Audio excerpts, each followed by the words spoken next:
Hello, today I will introduce you to a lovely little minigame called the Disco Duel.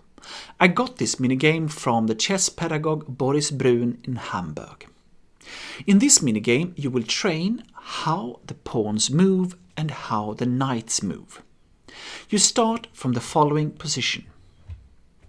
You put the 8 white pawns on rank 2 and then the black knights on b8 and g8. What Boris is doing is that he tells the children a little story, and this is the one. In a small town of Germany, there was a disco going on. 8 white pawns wanted to join the party, but they had the wrong shoes on and they were not on the guest list. The organizer had put 2 tough guards in the doorway, 2 black knights, and they would stop every intruder to the party. Oh, the pawns, they really wanted to go, and they decided to make a try to get in as many of them as possible.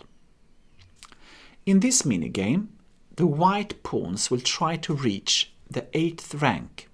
As many pawns as possible will try that. The black knights will try to capture them. You play one time with white and one time with black, and then you compare the results. Who did get in most pawns to the party? Time for a summary. In the Disco Duel, you put out the white pawns on rank 2 and the black knights on b8 and g8. White will try to reach the rank 8 safely with as many pawns as possible.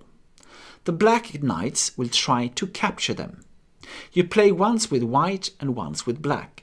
The winner is the one with the best result. Do not forget to frame the minigame with a Disco Duel story. When you play this minigame with your children, I recommend that you put a piece of paper beside the board so the children can mark how many pawns that reaches the 8th rank safely.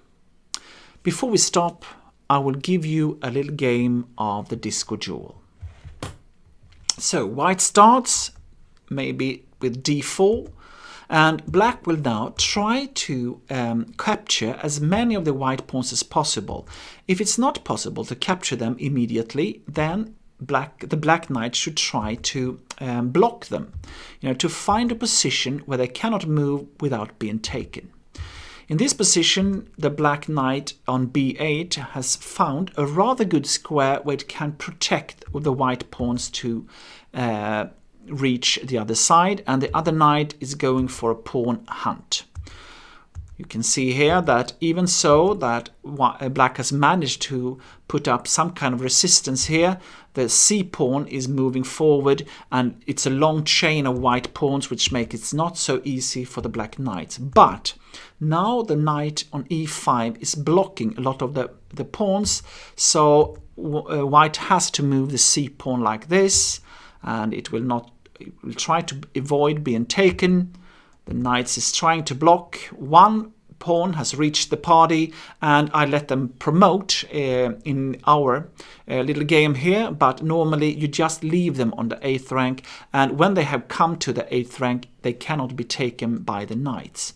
But now you can see the b pawn has got problems, because if you play the pawn to b8, the knight on d7 would take it, the queen cannot take back, so white has to understand that this b pawn is lost. It's running with the f pawn instead, and the knight is going for that one as well. And now black has got a choice, either to take an e5 and then the f pawn will reach f8 and another pawn has reached the 8th rank. Instead it takes here, but then you can see the pawn is threatening 2 knights at the same time, so 1 knight is lost. But white has only got 2 pawns left, so the black knight can try to cover up both of them, and now that is done. But by sacrificing one pawn will reach the 8th rank, and in the end white will have 2 pawns that has reached the 8th rank safely. Well, just try to play this with your kids and do not forget the story. Bye!